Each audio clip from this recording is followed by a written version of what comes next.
The ensuing days were heavy. My wife, my most trusted confidant, had betrayed me. Worse, the man she betrayed me with wasn't just any man. He was the person keeping my business afloat. The weight of the decision that I faced was suffocating. Should I risk everything to confront him, or should I just bury the betrayal to keep the business alive and keep my family intact? The truth, though, as I was about to learn, ran even deeper than I had ever imagined. 1 week after our confrontation, I received a call from an old friend and he sounded frantic.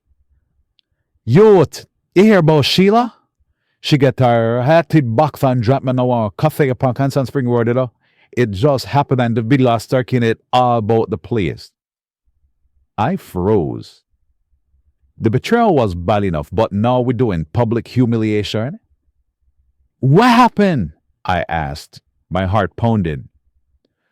That was she was arguing with a woman, some mix up thing. By the way, how you never tell me say you are born Sheila? Me, a cheaper Sheila? Not my gossip. So which man she or other woman could I catch up both if I know you? My mind raced. I had to know more. I dug around, call around, and eventually the story began to come together. Sheila had confronted this woman named Camille, who was a former classmate of hers from university, and, funny enough, another one of Johnson's longtime mistresses. Camille wasn't just another affair, though. She was a woman that Johnson had set up in business, a successful boutique in New Kingston, and she had a lovely apartment in the hills, courtesy of him. Camille wasn't just a fling. Johnson had invested heavily in her, to the point that she even sat on the board of one of his companies. She was a centerpiece in Johnson's life.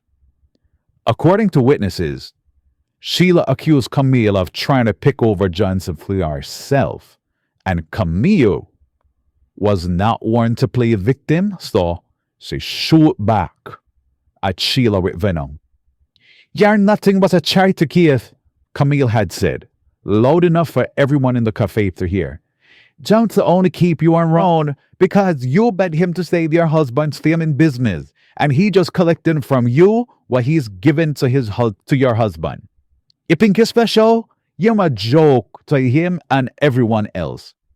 When Sheila tried to retaliate, Camille slapped her across her face and declared, "That's the girl, stay with your lead before I take your fool husband too."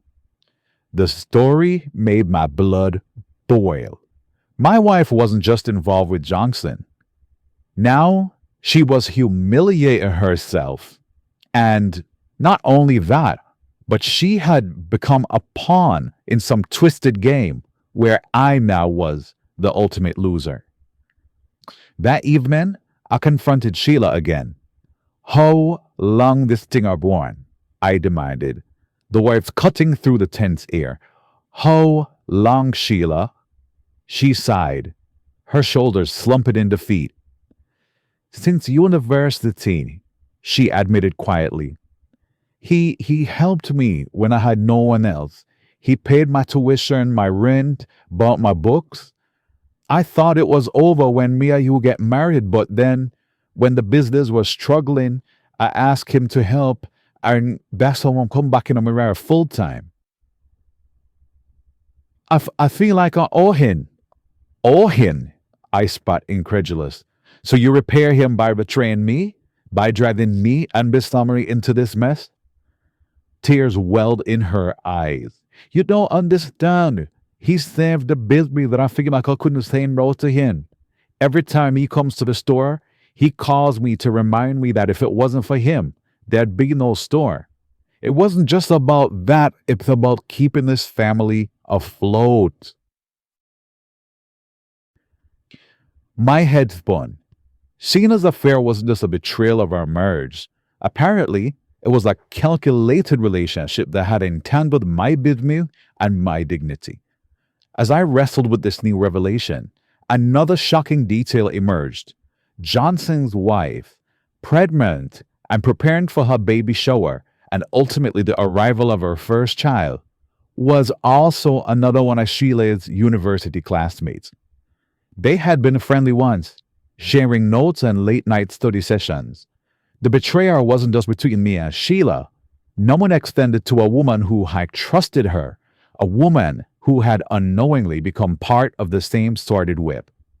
The final straw came a couple evenings later when I was meeting a supplier at a bar and I overheard some men laughing about how Johnson was a wizard because he was paying a guy to take care of his kid, and the fool had no clue. One of them said, chuckling, "Imagine taking care of a next one less over and not even knowing it. Johnson have this youth in a in pocket." My stomach churned.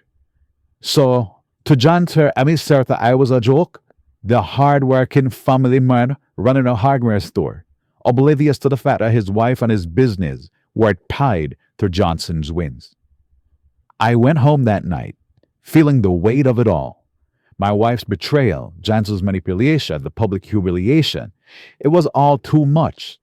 Shiva's actions had destroyed more than just our marriage.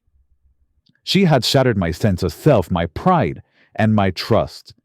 I can't do this anymore. I told her the next morning. You've not only betrayed me, but you've turned our entire life into a mockery. You've tied our family to a man who sees us as nothing more than pawns in a sordid game.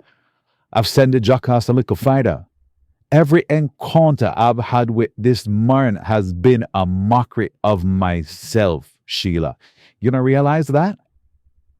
She begged and pleaded, swearing she would call all ties with Johnson, but I was done.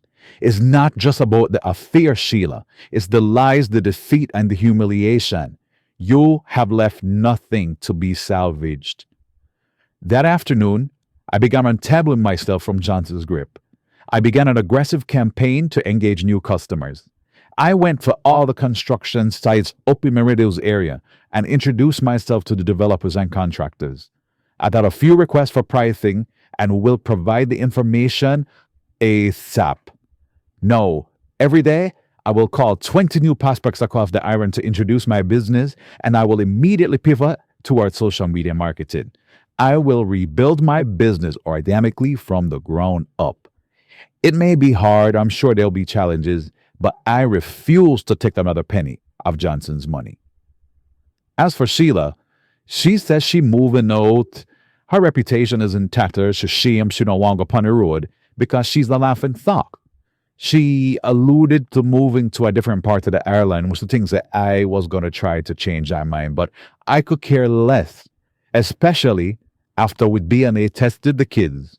Because remember when we had a man say him at a restaurant, and the testing revealed that only one of the three children is mine. Look upon another. She says Johnson has to be the father of the other two, but that is none of my business. The further she and I picking them are away from me and mine, the easier it will be for everybody to move on. Though Johnson, true to form, dash our way. Because he is angry big mad because Sheila contacted his wife and informed her of the years-long affairs with her and Camille. I guess if she can't have him, she don't want anybody else having. I heard that his wife summarily moved out and filed for divorce. He is now officially with Camille, but then can't get a peace because she doesn't trust him. So there is constant toxicity. Everyone was a part of his game. Now look at this. He is now competing with himself for the grand prize of Biggest Loser. Between me and you, I am seriously considering positioning myself to be his baby's stepdad, especially because I'm sure Mrs. Johnson ever get a nice, hefty divorce settlement. I'm not playing anymore, man. Betrayal have broken me, but I have to rebuild myself, for my child, and to preserve my father's legacy.